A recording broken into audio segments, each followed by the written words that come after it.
Ice के हवाले से आप आइस स्पेशलिस्ट हैं, जो इस वक्त इन्फेक्शन बताया जा रहा है, कितना सीरियस है इन्फेक्शन? नॉर्मली एक पेशेंट के लिए वगैरह कोई नहीं है, ये एक और कंडीशन होती है जो अभी तक पता लगा। मैंने तो देखा नहीं है, मुझे तो पता कुछ नहीं है, जिसको सेंट्रल रेटिनल वेन ओक्लूजन कहते हैं जी, CRVO के नाम से आप लोग उसको बोल रहे हैं। सो उसमें वेन ओक्लूजन होती है।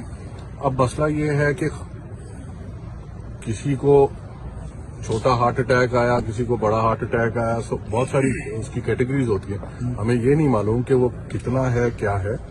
सिर्फ ये कि मेरे यहाँ आने का मकसद ये है कि ये मेरी फील्ड है, रेटिना वालों की फील्ड होती है ना ये, तो इसलिए एक नजर देख के कोई इलाज में कोई सजेशन ये वो, आई एम श्योर डॉक्टर साहब जिन्होंने देखा है, वो पेम्स के डॉक्टर साहब हैं, उन्होंने बिल्कुल ठीक इलाज किया है। मुझे उसकी डिटेल भी नहीं पता, हमें कुछ भी नहीं पता।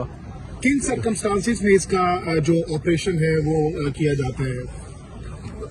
इसमें बेसिकली इंजेक्शन चाहिए होते हैं आपके अंदर, और वही वाला जो हमने अभी तक सुना था कि वो कि यहाँ लगाएं या हॉस्पिटल में, वो कभी भी यहाँ नहीं लग सकता। वो हॉस्पिटल एनवायरनमेंट में, हॉस्पिटल ऑपरेशन थिएटर में, सादे हॉस्पिटल में भी नहीं, ऑपरेशन थिएटर के अंदर लगते होते हैं। जो उड़ती मुझे इन्फॉर्मेशन है कि शायद उन्हें वो लग चुका है, विच इज गुड, लेकिन और भी कुछ चीजें होती हैं वो देखनी होती हैं।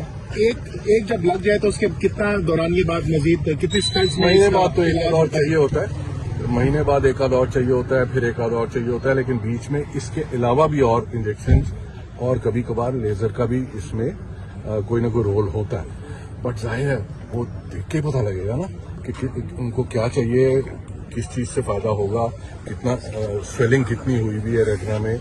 तो ये सारी चीजें देख के बड़ा टाइमली इसका इलाज जो है वो प्लान करना पड़ता है। अच्छा सर, ये बताइएगा कि आप कह रही हैं कि उनको ऑपरेशन थिएटर में लेके जाया जाता है, फिर जाके इलाज होता है, तो आप भी तो यहाँ पे अभी किन इक्विपमेंट के साथ आप आए हैं?